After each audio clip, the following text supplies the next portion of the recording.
Hello everyone, a very good morning to all of you and welcome back to SSB Crack Exams. I'm Hemant and I'm back here again to discuss with you about the current affairs of 18th of January 2021, and I'm very happy that most of you people are following it on a daily basis. So without wasting any time, I would like to introduce to you that SSB Crack Exams is India's largest, most preferred online defense exams preparation portal. If in case you people are preparing for the upcoming defense examinations like NDA, CDS, AFCAT, INET, Territorial Army, Indian Air Force, Airmen Group X, Group Y, CAPF, Assistant Commandants, and Military Nursing Service or Army Cadet College, I highly recommend you to download the Android app from Google Play Store, or even you can go through our website learn.ssbcrackexams.com, and there in which you can subscribe yourself to your favorite course and start off your preparation with very detailed lecture content, study materials, sample practice questions, quizzes, exercises, and mock tests that are all made taking into consideration the latest exam patterns. You can even follow us on all sort of social media platforms to keep yourself updated with the most important Indian and international related inputs.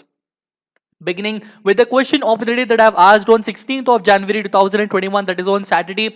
And the question that I asked was this particular one: US President Donald Trump has declared emergency in which city? I repeat the question: United States President Donald Trump has declared emergency in which city? Is it option A, New York, or option B, Los Angeles, or option C, Washington DC, or option D, Las Vegas? The correct answer for this particular one, as most of you people have given it, as the option C, Washington DC. Okay, to get in detail regarding this particular news, Trump has issued emergency declaration in Washington DC. This is regarding the 25th Amendment and various other issues going on with the newly elected President of US, Joe Biden. US President Donald Trump has issued an emergency declaration for the national capital ahead of his successor Joe Biden's inauguration on January of 20. Okay, so this was declared on January of 20, and this is going to be continued, and the president's action authorizes the Department of Homeland Security, Federal Emergency Management Agency, to coordinate the relief efforts to alleviate the hardship and suffering caused by the emergency on the local population.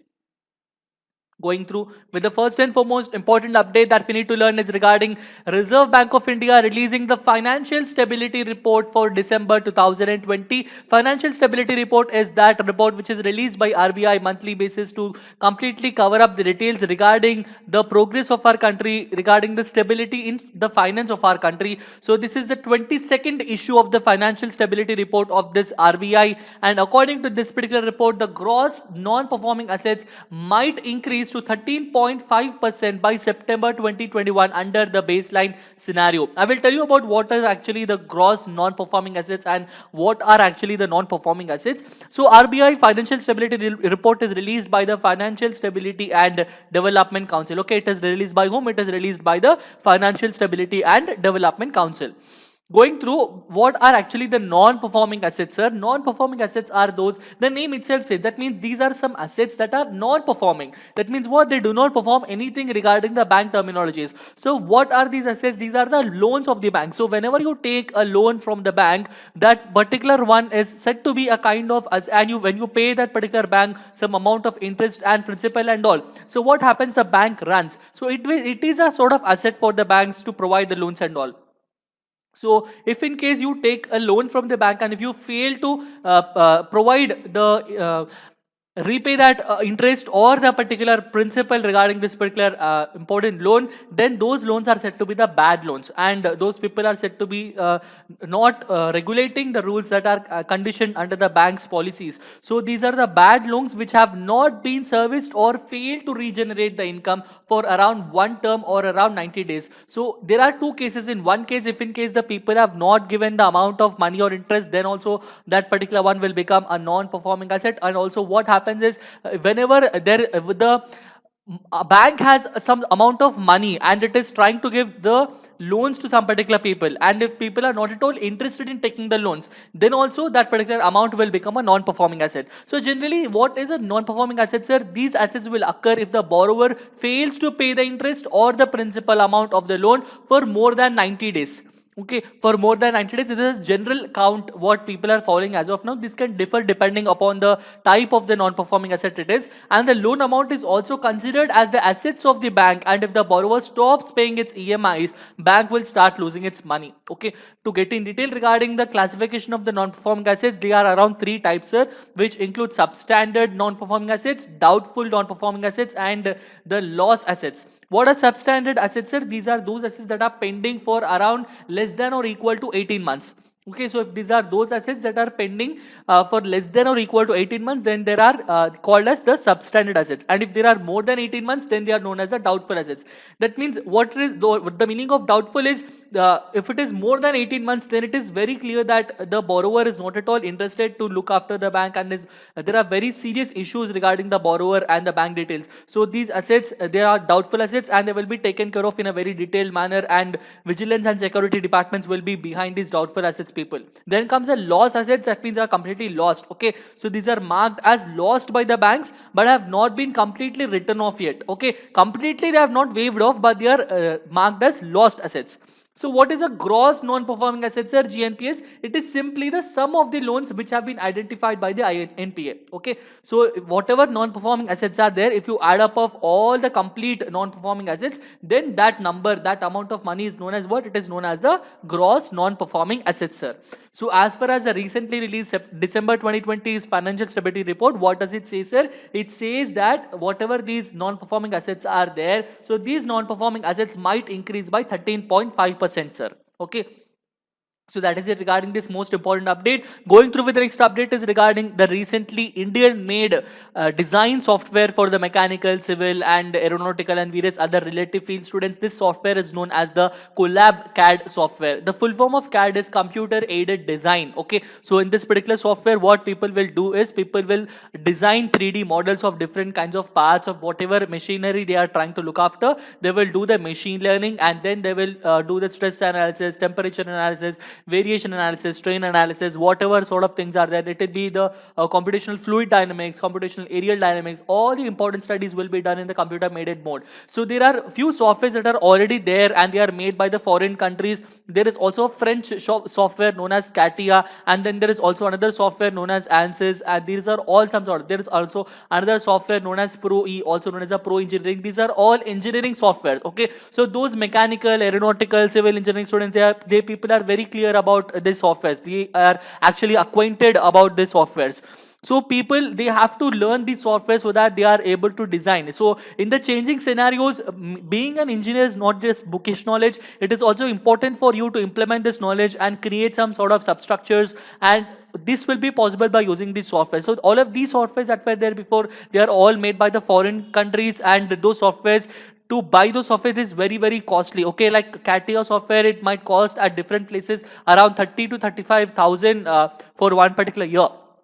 So these are very costly softwares. So what our government did is, our government's National Informatics Center and the Central Board of Secondary Education, so CBSE and National Informatics Center, both of them have jointly launched a important Indian-made indigenous software known as what? Collab CAD. Okay, so this is a very, very indigenous software, and this is how it looks, and it is very, very good update that we are trying to see. So this software, it will provide engineering solution for the students and faculty of engineering graphics curriculum. Okay, and it is also very important that it aims to provide a platforms to the students across the country to create and modify the digital designs.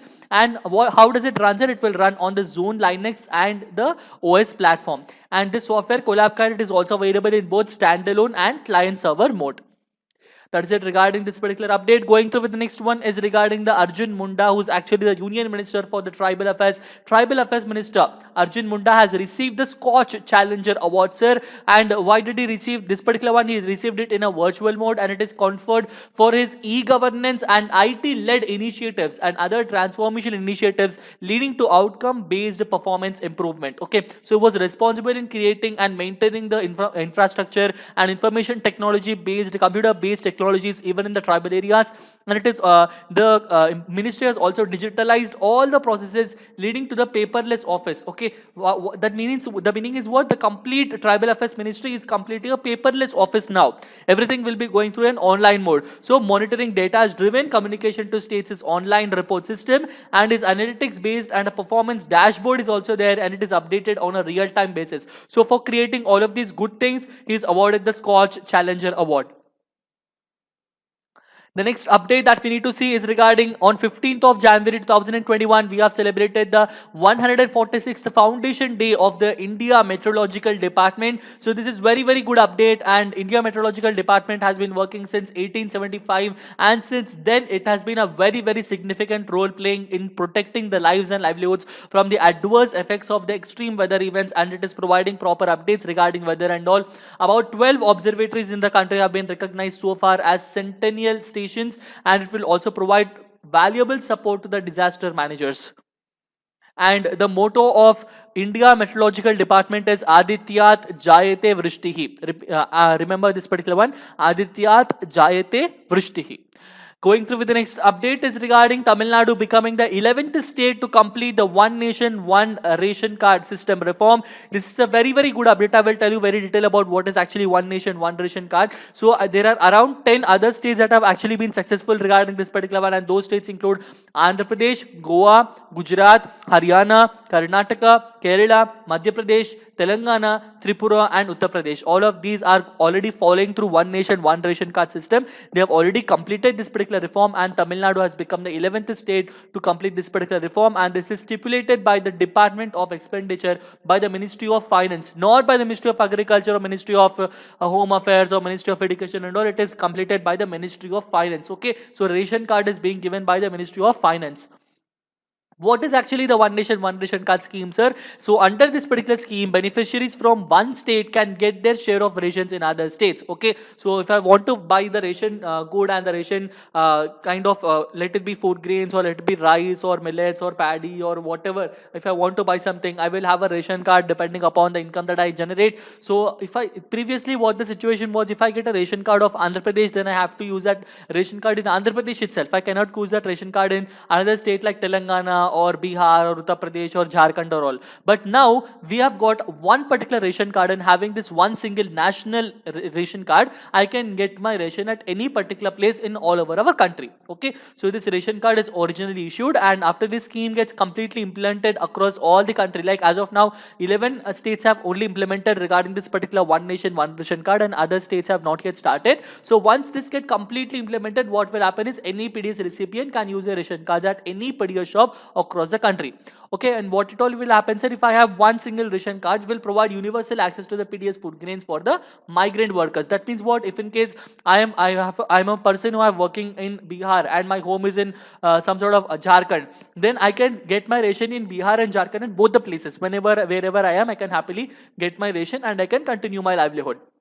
So this is very good update. And what all can we see, sir? Under this particular scheme, what will happen is they have an opportunity to opt for the dealer of their choice. So recently what happened is in the states like Telangana, Tamil Nadu and Andhra Pradesh, there were situations where people used to have a lot of difficulties with the ration card dealers, and there were even a lot of scams done by the ration card dealers by not providing the correct amount of food grains to the people around, and they sort of sold the food grains that is given by the government. So to completely go through with this particular one, and whenever the ration card dealer and all, whenever they find that the dealer is not good for themselves, they can happily switch out to another dealer and they can go to some other shop, and there also they can get this ration as they want. Okay, so if any dealer misbehaves or misallocates, the beneficiary can switch to another FPS shop instantly.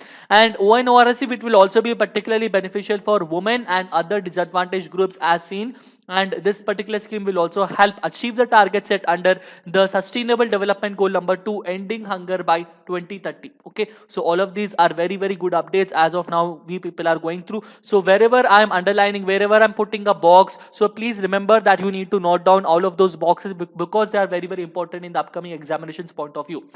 So that is it regarding today's updates. Let us now have a very quick review by going through some of the most important questions. And the first and foremost question is, which organization has released the Financial Stability Report for December 2020? Is it International Monetary Fund or World Bank or Reserve Bank of India or HDFC Bank? The correct answer is option C, the Reserve Bank of India, Apex Bank of our country. The next question is, which one has launched the CollabCAD software? Okay, who has launched the CollabCAD software? Is it option A, National Informative Center, or option B, Central Board of School Education, or HSC, or both A and B? The correct answer is both options A and B, both National Informatics Center and CBSE. The next question is, who has received the Scotch Challenger Award? Is it option A, Arjun Munda, or option B, Dharmendra Pradhan, or option C, Naveen Patnaik, and option D, Narendra Modi? The correct answer is option A, Arjun Munda, who is actually the Tribal Affairs Minister of our country. The next question, the IMD has celebrated its Foundation Day on which Foundation Day has it celebrated very recently? So it has celebrated the 146th Foundation Day, and that too celebrated it on 15th of January. Okay, remember the date, it is the 15th of January.